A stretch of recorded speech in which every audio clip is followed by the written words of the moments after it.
Hi friends, welcome back to healthy recipes.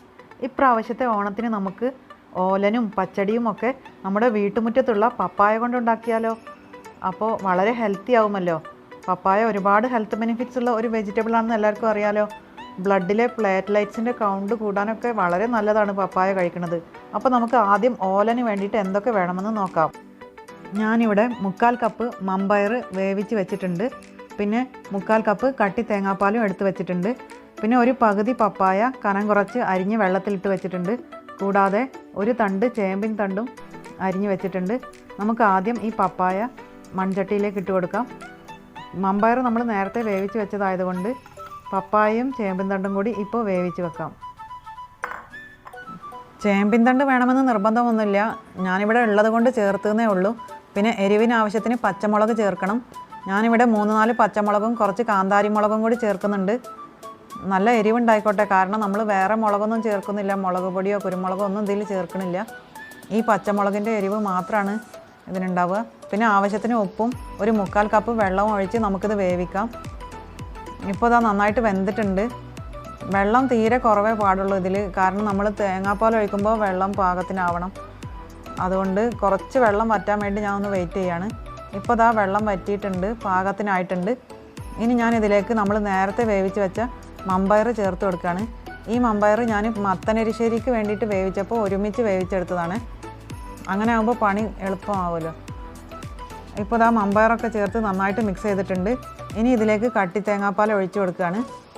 ഒരു 1/4 cup തേങ്ങാപ്പാലുണ്ടത്. ഇതും കൂടി ചേർത്ത് ഒന്ന് തിള വരുമ്പോൾ നമുക്ക് ഇതിലേക്ക് കറിവേപ്പില ഇട്ട് കൊടുക്കാം. തേങ്ങാപ്പാൽ നന്നായിട്ടൊന്ന് മിക്സ് ചെയ്യാണ്. ഇനി നമുക്ക് കറിവേപ്പില ഇട്ട് കൊടുക്കാം. പിന്നെ കുറച്ച് പച്ച വെളിച്ചെണ്ണ കൂടി ഒഴിച്ചാൽ നമ്മുടെ ഓലൻ റെഡിയായി. തേങ്ങാപ്പാൽ ഒഴിച്ച് കഴിഞ്ഞാൽ ഒരുപാട് തിളക്കണ്ട. ഞാൻ ഫ്ലെയിം ഓഫ് ആക്കിയിട്ടുണ്ട് കേട്ടോ. ഇത് മൺചട്ടി ആയതുകൊണ്ടാണ് ഇപ്പോഴും തിളച്ചുകൊണ്ടിരിക്കുന്നത്. ഇനി ഞാനിതാ പച്ച വെളിച്ചെണ്ണ ഒഴിച്ചു. ഇനി നമുക്ക് അടച്ച് വെക്കാം. ഈ സ്മെല്ല് പോകുന്നതിന് മുമ്പ് തന്നെ അടച്ച് വെച്ചാൽ മതി. നമ്മുടെ ഓലൻ റെഡിയായി കഴിഞ്ഞു. നല്ല ടേസ്റ്റി ആയിട്ടുള്ള പപ്പായ ഓലൻ എല്ലാവരും ഒന്ന് ഉണ്ടാക്കി നോക്കണേ. അടുത്തതായിട്ട് നമുക്ക് പപ്പായ കൊണ്ട് തന്നെ പച്ചടി എങ്ങനെ ഉണ്ടാക്കാമെന്ന് നോക്കാം. അതിനു വേണ്ടി ഒരു കഷ്ണം പപ്പായ ചെറുതായി അരിഞ്ഞ് വെച്ചിട്ടുണ്ട്. പിന്നെ ഒരു മുറി തേങ്ങ, 1 ടീസ്പൂൺ കടുക്, ഒരു 1/2 ടീസ്പൂൺ നല്ല ജീരകം, ഇത്രയാണ് വേണ്ടത്. ആദ്യം നമുക്ക് ഈ പപ്പായ കഷ്ണങ്ങൾ കുറച്ച് പച്ചമുളകും ചേർത്ത് ഒന്ന് വേവിച്ച് വെക്കാം. ആവശ്യത്തിന് ഉപ്പും ചേർത്ത് കൊടുക്കാം. പപ്പായ വേവുമ്പോഴേക്കും നമുക്ക് തേങ്ങ അരച്ചെടുക്കണം. തേങ്ങയുടെ കൂടെ ഈ നല്ല ജീരകവും കടുകും കൂടി അരക്കാം. നല്ല ജീരകവും കടുകും തേങ്ങയും കൂടി ഒന്ന് ഒതുക്കിയതിന് ശേഷം അതിലേക്ക് 1 കപ്പ് തൈരും കൂടി ഞാൻ ചേർക്കുന്നുണ്ട്. നല്ല പുളിയുള്ള തൈരായതുകൊണ്ട് കുറച്ച് തൈര് ചേർത്താൽ മതി. ഇപ്പോൾ ദാ തേങ്ങയും എല്ലാം അരച്ച് കഴിഞ്ഞു. പപ്പായ കഷ്ണങ്ങൾ ഉടഞ്ഞു പോവാതെ വേവിച്ചെടുത്തിട്ടുണ്ട്. ഇനി നമുക്കിതിലേക്ക് നമ്മൾ അരച്ച് വെച്ച അരപ്പ് ചേർത്ത് കൊടുക്കാം. തൈരും കടുകും നല്ല ജീരകവും ചേർത്ത തേങ്ങയാണ് നമ്മൾ ചേർത്ത് കൊടുക്കുന്നത്. നല്ല ജീരകം വളരെ കുറച്ചെടുത്താൽ മതി കേട്ടോ. ഒരു 1/2 ടീസ്പൂണേ ഞാൻ എടുത്തിട്ടുള്ളൂ.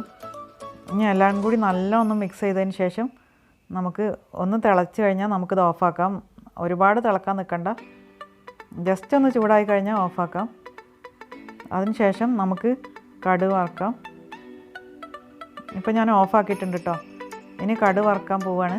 ഇതാ കടുക്, ഉണക്കമുളക്, കറിവേപ്പില ഇത്രയും വെളിച്ചെണ്ണയിൽ താളിച്ചൊഴിച്ചാൽ നമ്മുടെ പപ്പായ പച്ചടി റെഡിയായി. വെള്ളരി കൊണ്ടുണ്ടാക്കുന്ന പച്ചടിയുടെ അതേ ടേസ്റ്റ് തന്നെയാണ്. എല്ലാവരും ഒന്ന് ഉണ്ടാക്കി നോക്കണേ.